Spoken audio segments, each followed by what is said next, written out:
예수님이 세례를 받으셨을 때 이야기가 오늘 봉독해드린 누가복음 3장에 있습니다.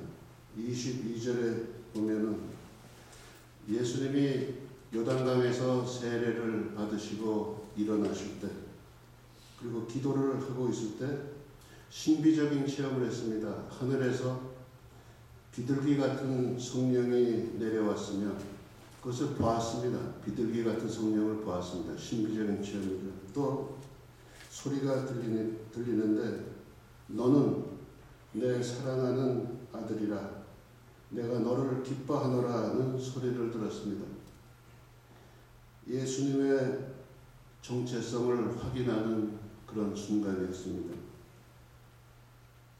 이것은 신비적인 체험으로, 이러한 체험은 많이 해본 사람은 없을 것입니다. 그런데 예수님은 왜 세례를 받았느냐? 본래 세례는 그때 당시 이방인들이 유대교로 개정할 적에 해야만 될 그런 예식이었습니다. 그 이유는 이방인들은 더럽고 죄를 졌기 때문에 유대교 같이 깨끗한 그런 사람들과 같이 지내려면 우선 그 죄를, 더러운 것을 목욕하듯이 씻어야 된다. 그래서 물속에 들어가서 그것을 씻은 것입니다.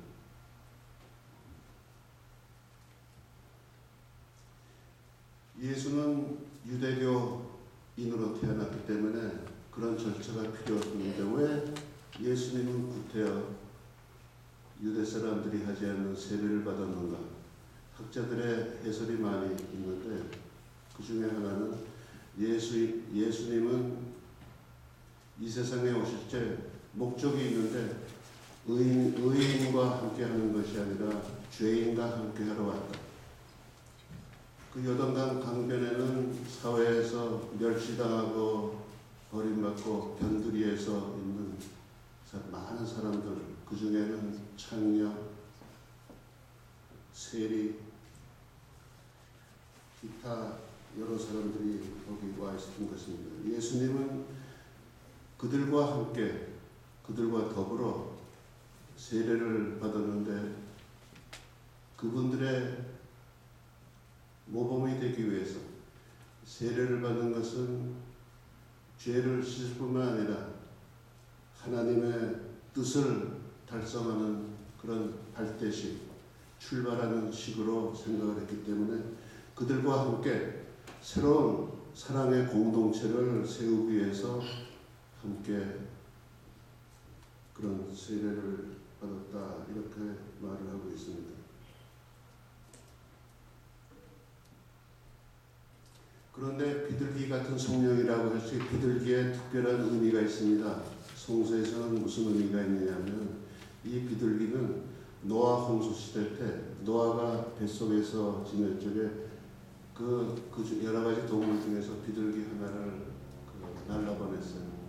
근데 그 비둘기가 육지에 가서 올리브 가지를 꺾어가지고 다시 배로 돌아왔을 때 그것은 무슨 길전에 하게 되면 육지가 가까워하고 홍수가 가라앉고 물이 없어져서 이제는 하나님의 구원의 역사가 끝날 때는 완료했던 시기였습니다. 그래서 비둘기는 하나님의 구원을 의미하는 것입니다.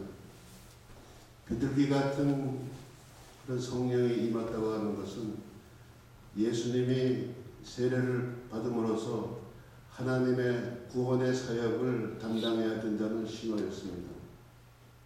예수님은 이 세례식을 통해서 예수님의 사역과 선교를 시작하는 그런 출발식을 여기서 보여낸 것입니다.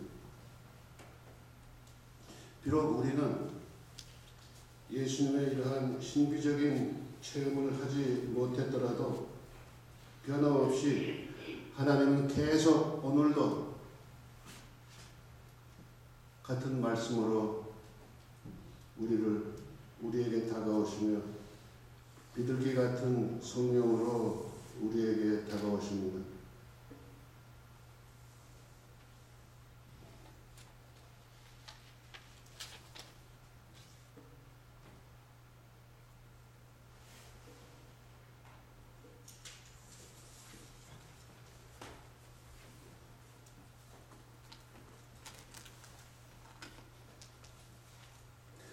우리가 신비적인 체험을 하지 못한다고 해서 하나님이 우리로부터 멀리 계신다는 그런 말씀은 아닙니다. 에스겔 선지자 말이 그때 에스겔 선지자도 망명시대 선지자 중에 하나인데 사람들이 하나님과 관계를 끊고 실망 상태에 있을 적에 하나님께서 이렇게 말합니다. 듣든지 듣지 않든지 너는 하나님의 말씀을 선포하라.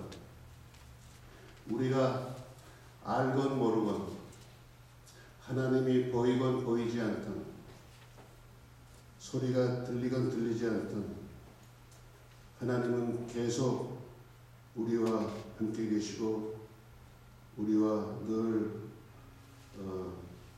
우리의 삶 속에서 함께 하시는 것입니다.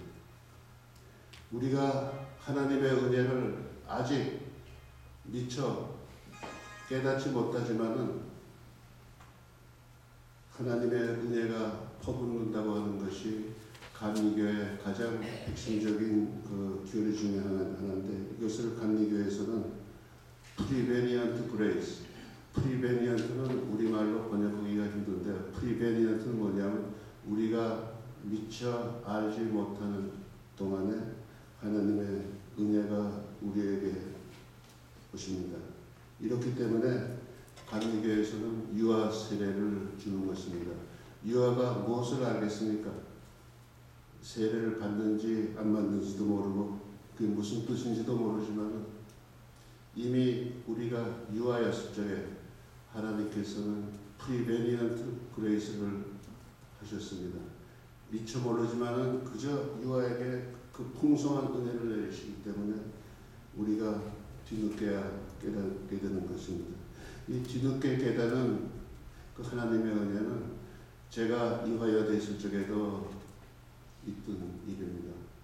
소위 학생들이 말하는 강제 채플, 학교에서는 의무 채플이라고 하죠. 이화여대만 대한민국에서 4년 동안 학생들이 채플을 참석해야 됩니다.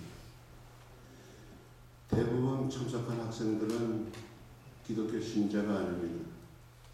그래서 반항하고 무관심하게 생각하고 있다고 떠들기도 하고 듣지도 않고 4년 동안 그러고 있다가 졸업생들이 만나서 동창회에서 서로 하는 말이 이화여대 생활 중에 제일 뜻깊었던 때가 대강당 채플이었다 이렇게 고백을 한다고. 그 무슨 일이죠? 그렇게 거부하고 하나님의 은혜를 모른다고 그러던 사람들이 이제 이민 와서는 이민교회가 보면 이화여대 졸업생들이 모두 다 훌륭한 지도자로 섬기고 있습니다. 뭐 다른 대학 나온 사람들도 다 그렇지만 이것이 프리베니언트 그레이스의 종류일 것입니다. 여러분도 교회에 열심히 나오시지만 있다고 내가 은혜를 받았나 받지 않았나 모를 분도 많으실 겁니다. 그러나 두고 보세요. 깨달을 때가 있습니다. 아, 이게 바로 그것이었구나. 엠마오에 가는 그 제자들이 예수가 곁에 있던 걸 모르고 나중에 뒤늦게 깨달은 것과 마찬가지로 우리는 마치 형광등같이 늦게 반응을 합니다. 리스판스가 상당히 더뎌요. 또 물론 빠른 사람도 있죠. 빠른 사람들은 되게 빨라요. 너무 빨라서 도 안 되지만 저도 역시 그 형광등 등에 하나로 속하는 사람이죠. 근데 요새 그 형광등은 또 새로 나온 거 그냥 옛날에 그저 전날 저기는 한참 기다려야 돼. 그래서 고장 났나 보다.